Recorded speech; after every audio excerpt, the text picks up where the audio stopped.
Pocket hanger. The easiest possible ball to play in pool. Yeah, easiest. This is one of the most not obvious balls on the table, and in most cases very challenging for many beginner pool players.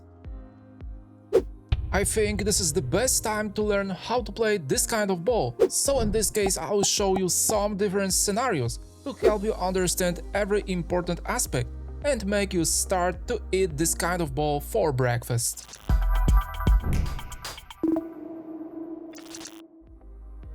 Let's imagine a situation when object ball is located very close to the corner pocket and you need to make position for the 9 ball which is placed on the other side of the table.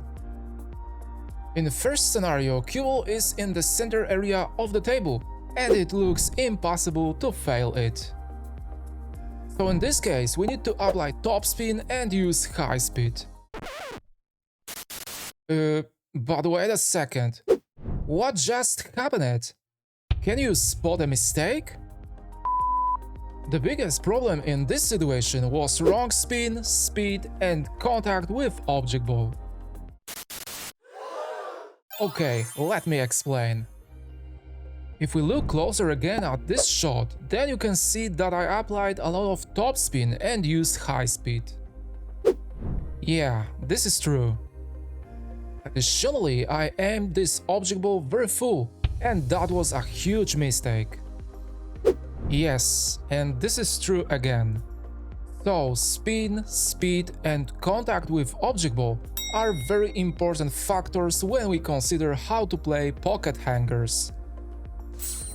When I hit this ball with very full contact and apply a lot of top spin and speed, then cue ball after contact with rail lost its all speed.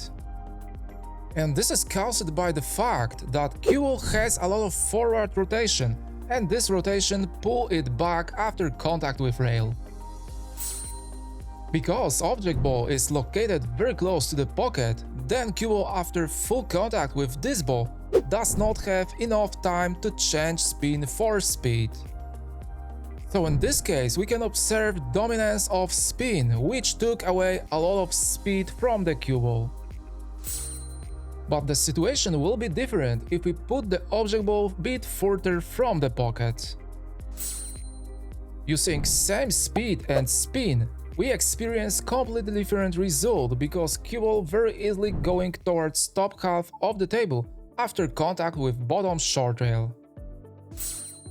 And this happens because cue ball has enough time to transfer amount of spin for speed before it hit the rail. And this behavior is clearly visible if we compare these two scenarios. Okay, so at this moment we need to consider how to play our previous situation to make safe position for the 9 ball. The main rule is that cue ball during contact with object ball should have its natural speed. The second important thing is that we should make much thinner contact with object ball. But how thin we need to hit to guide the cue ball to the intended area? First of all, you need to understand how looks the natural path of the cue ball, and I will show you differences using two different contacts with object ball. So in this case, if I hit with half ball contact and use only touch of top spin and low speed, then cue ball going towards the 9 ball but does not have enough speed to reach this ball. But on the other hand, if I hit with quarter ball contact, then you can see that cue ball going along the long rail with much higher speed, so we can very easily make position for the 9 ball to the left side of the table.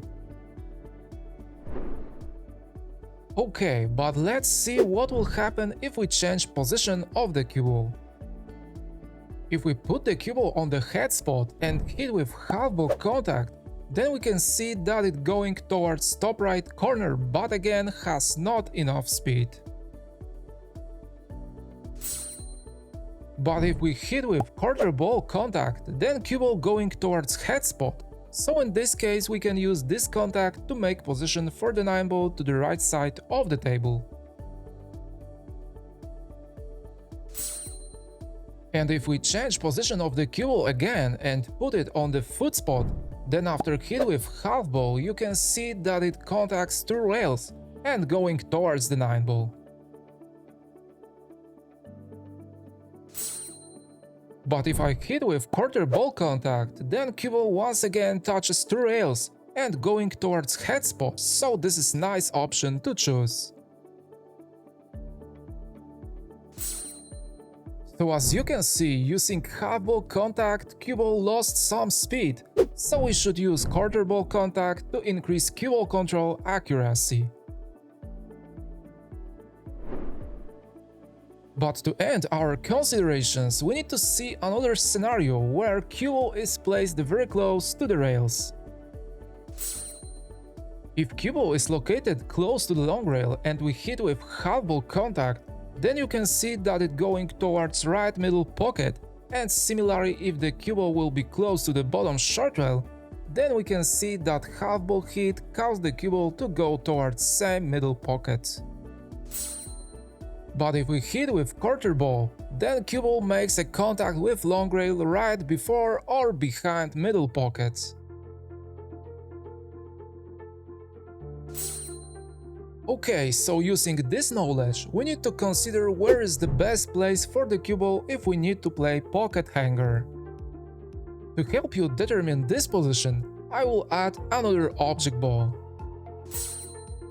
We need to play very easy free ball into the middle pocket, and this will be our key shot in this layout.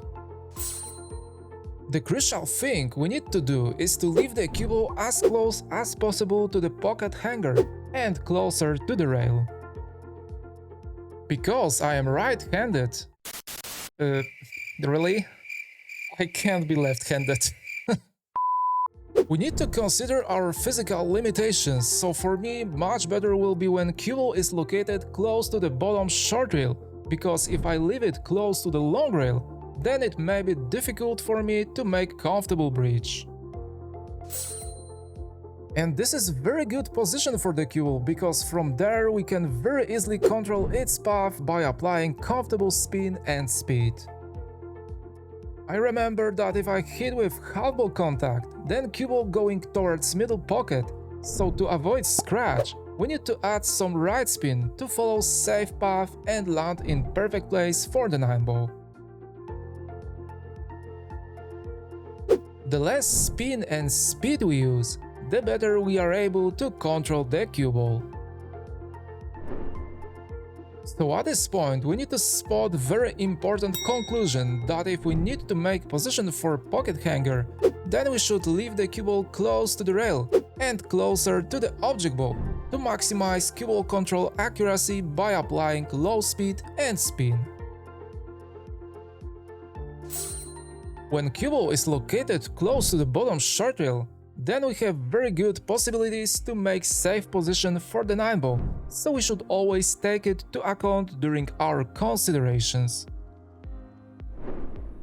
As you can see, pocket hanger is not easy ball to play, and we need to know basic informations how cue ball behaves due to different contacts to make our positioning much easier and more predictable.